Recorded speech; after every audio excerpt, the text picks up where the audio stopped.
Minute পথ হেঁটে গেলেই আপনি টিপির ঘাট ব্রিজ পেরিয়ে যেতে পারবেন। আমাকে এবার ছাড়েন তো, নইলে আমি আর বাড়ি ফিরে যেতে পারবো না।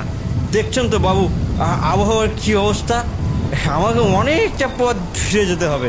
সত্যি অনেক সাহায্য করেছেন, এখন ওনাকেও আমার মানবিকতার দিক থেকে ছেড়ে দেওয়া উচিত। তাকে পুরো টাকাটাই দিয়ে ছেড়ে দিলাম। আমি লাগেজগুলো নিয়ে রীতিমতো ব্রিজের সামনে এসে দেখি, এ কি, এ তো পুরো ব্রিজ ভেঙে পড়ে আছে ঝড়ে।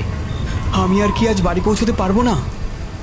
এছাড়া তো কোনো পথও নেই, এদিকে ঝড় বেড়েই চলেছে। আমি পাশে থাকা একটি বন্ধ দোকানে ব্যাগগুলি রেখে ঝড় থামার অপেক্ষা করতে লাগলাম। একটু পরেই দেখলাম 4 জন লোক একটি মরাকে কাঁধে নিয়ে ব্রিজের দিকে এগিয়ে আসছে। ওরাও তো ব্রিজ পেরিয়ে কাঁটাবাগান শ্মশানে নিয়ে যাবে, কিন্তু যেখানে ব্রিজ ভাঙা সেখানে ওরা মরাটিকে কিভাবে শ্মশানে নিয়ে যাবে? তারা দেখলাম ব্রিজের সামনে এসে মরাটাকে রেখে আমার দিকেই এগিয়ে আসছে। আমি সেই মরা লাশের দিকে চেয়ে রইলাম। মরাটা বৃষ্টির জলে ভিজছে, খুবই অসহায় লাগছে মরাটিকে দেখতে। মরা হাতির দাম যেমন লাখ টাকা থাকে, মৃত মানুষ শুধু একটা বোঝাই মাত্র পৃথিবীর বুকে। সেটা হয়তো কোনো কিছুর সাথেই তুলনা করা যায় না। তাই হয়তো মানুষগুলিকে মাটির সাথে মিশে যেতে হয় অথবা পুড়ে যেতে হয়। আরে দাদা, একটু সাইড দিন না।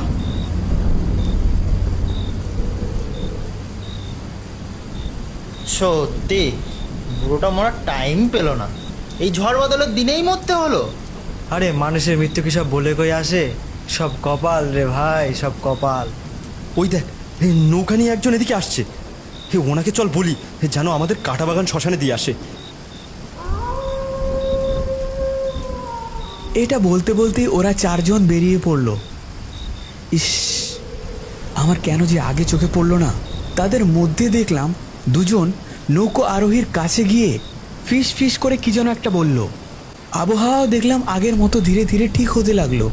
ইতিমধ্যেই তারা লাশটিকে তুলে নৌকায় উঠিয়ে নিয়ে যেতে লাগলো শ্মশানের দিকে, যেটা আমার বাড়ির পথেই পড়ে। আমার বাড়ি কাঁটাবাগান দক্ষিণ পাড়ায়। হাতের ঘড়িটির দিকে তাকিয়ে দেখলাম রাত 1:30।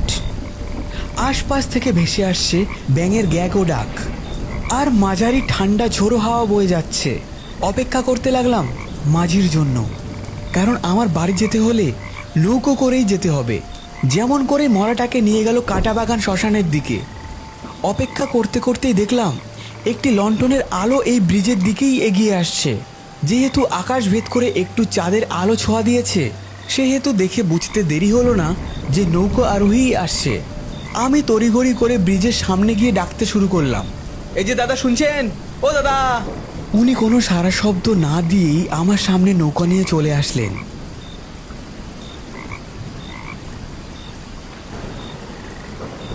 বলছিলাম, কাঁটাবাগান দক্ষিণ পাড়ায় আমার বাড়ি, ব্রিজের ওপাশে।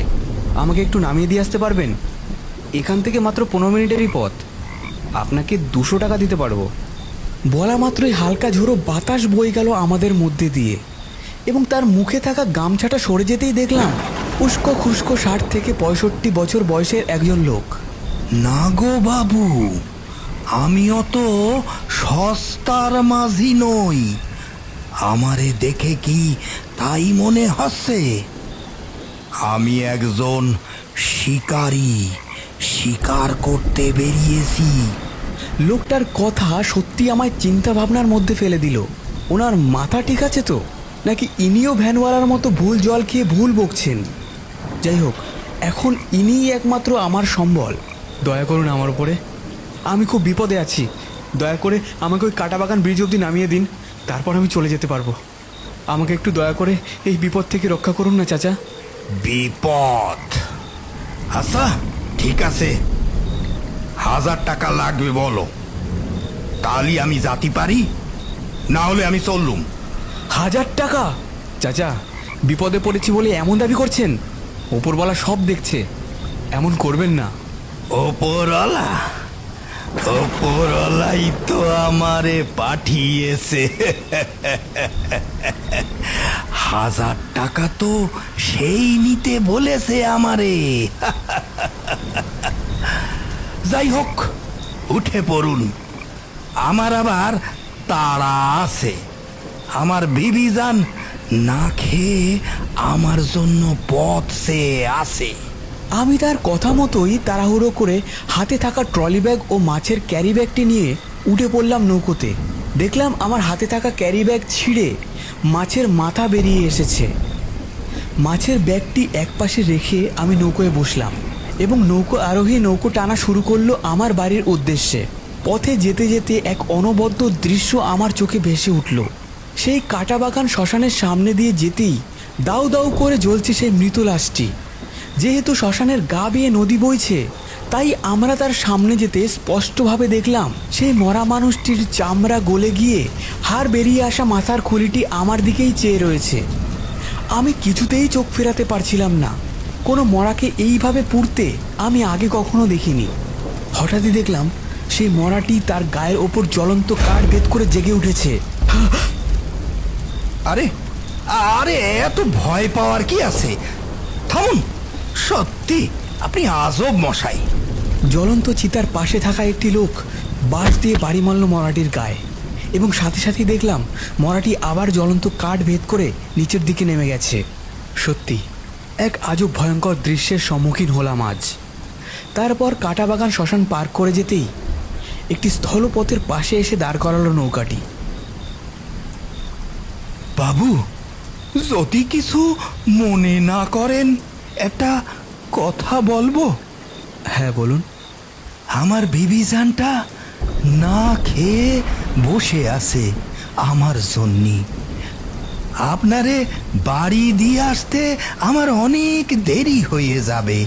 একটু যদি সময় ব্যয় করে আপনি আমার সঙ্গে একটু যেতে পারেন এই সামনেই, তাহলে আমি আমার বিবিজানকে খাইয়ে দিয়ে আসতে পারতাম নিজের হাতে। ও কিছুই খেতে পারে না, আমি খাইয়ে না দিতে পারলি। চলুন না বাবু, এই সামনেই। যাই হোক, ইনি আমার অনেক উপকার করেছেন। এত সময় তো ব্যয় হয়েই গেল, আর একটু সময় না হয় যাক। আচ্ছা চলুন। লোকটি নৌকার গতিপথটি উল্টো দিকে নিয়ে যেতে লাগলো। বেশি পথ যেতে পারিনি। কিছুক্ষণের মধ্যেই নদীর পাশ থেকে কিছু শেয়াল ডাকাডাকি শুরু করেছে। কিছু শেয়াল নদীর পাশে এসে আমাদের দিকে আক্রমণাত্মকভাবে ডাকছে এবং সে মাঝি তাদেরই দিকে নৌকোটি ধীরে ধীরে নিয়ে যাচ্ছে। এ কি দাদা, এমন করছেন কেন? ওরা ওরা আক্রমণ করতে পারে, নদীর বরাবর হয়ে চলুন।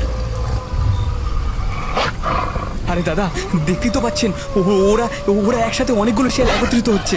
ওরা কিন্তু আমাদের আক্রমণ করতে পারে। একটু ভালো করে চলুন না দাদা। আমার কথায় কোনো কানে দিল না সে, উল্টে আমাকে ধমক দিয়ে বলল, আরে বাবু, দেখে তো মনে হয় 30 বছর বয়স। 3 বছর বাচ্চা ছেলের মতো আচরণ করছেন কেন? হঠাৎ তার পাশ থেকে একটি বড় কোচ হাতে নিয়েই ঘুরিয়ে আক্রমণাত্মক শিয়ালের দিকে ছুঁড়ে মারল। কোচটি গিয়ে শিয়ালটির বুকের পাঁজরে গেঁথে গেল এবং পাশে থাকা শিয়ালের পালেরা সেটি দেখে ভয়ে বাগানের মধ্যে ঢুকে গেল। লোকটি নৌকা থেকে ঝাঁপিয়ে পড়ে এগিয়ে গেল আহত শিয়ালের দিকে। তারপর শিয়ালের পাঁজরে গেঁথে থাকা কোচটি আরও জোরে চাপ দিয়ে গেঁথে দিল তার দেহের এপার ওপার। ছটপট করতে করতে শিয়ালটি মৃতপ্রায় অবস্থায় পড়ে রয়েছে। লোকটি কোচটি বার করে দূরে থাকা শিয়ালগুলির দিকে দৌড়ে গেল। পুরো ঘটনাটি আমার চোখের সামনে ঘটছে। ঘটনাটি আমার স্বপ্নে দেখা সবথেকে ভয়ঙ্কর ঘটনাগুলির থেকেও ভয়ঙ্কর লাগছে। কিন্তু এটা যে কোনো স্বপ্ন নয়, বাস্তব রূপে রূপান্তরিত হয়েছে এবং সেটা আমার চোখের সামনেই বিদ্যমান। লোকটি আবার এসে মৃতপ্রায় শিয়ালটিকে বারবার কোচ দিয়ে আক্রমণ করে যাচ্ছে।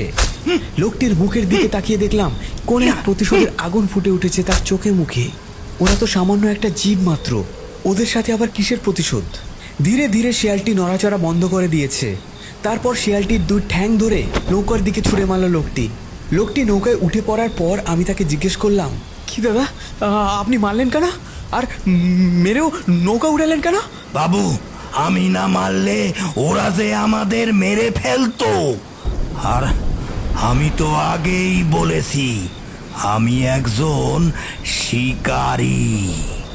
সে তো ঠিকই আছে, কিন্তু আপনি নৌকায় তুললেন কেন? এদের মাংস খাবো বলে। এদের না খেলে এরা যে আমাদের খেয়ে ফেলতো। শিয়ালের মাংস? অনেক মূল্যবান জিনিস, অনেক সুস্বাদু, অনেক দামি জিনিসও আমাদের কাছে। বাবু, আমরা গরিব মানুষ, আমাদের অত টাকা নেই যে দোকানে গিয়ে মাংস কিনে খাবো। আর এগুলো তো বাজারে বিক্রিও হয় না, এভাবেই মেরে খেতে হয়। না হলে এরা অন্য কাউরে খেয়ে নেবে।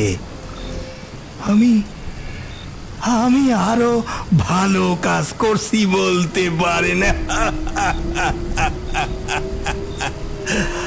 শত্রুদের মাংস যে কত সুস্বাদু সে বলে বোঝানো যাবে না আপনারে। হ্যাঁ, আমার তো দেখে তাই মনে হচ্ছিল। কিন্তু কিন্তু কিসের শত্রুতা আপনার ওই নিরীহ জীবগুলোর সাথে? এই কথাটি বলা মাত্রই লোকটি রক্তাক্ত মাংস মাখা কচি আক্রমণাত্মক ভাবে আমার বুকের পাঁজরে ঠেকিয়ে দিল। আমারে দেহে কি আপনার নিরীহ বলে মনে হয়েছিল? যখন কোনো কিছু আপনারে আঘাত না করবে ততক্ষণ পর্যন্ত আপনি বুঝতে পারবেন না সে নিরীহ কি না। আর ওরা কতটা নিরীহ তা ওদেরকে আমি কাছ থেকে দেখেছি। আপনারে যদি একা ছেড়ে দেয়া হতো তাহলে বুঝতে পারতেন ওরা কতটা নিরীহ। ওরা নিরীহ না।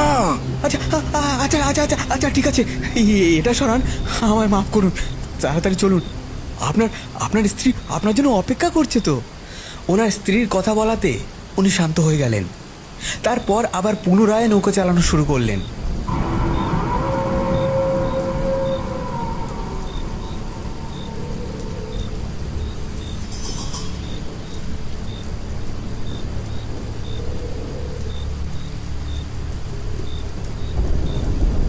ধীরে ধীরে কিছুক্ষণের মধ্যেই নৌকোটি এসে থামলো নদীর এক প্রান্তে। বাবু, এই আমার ঘর।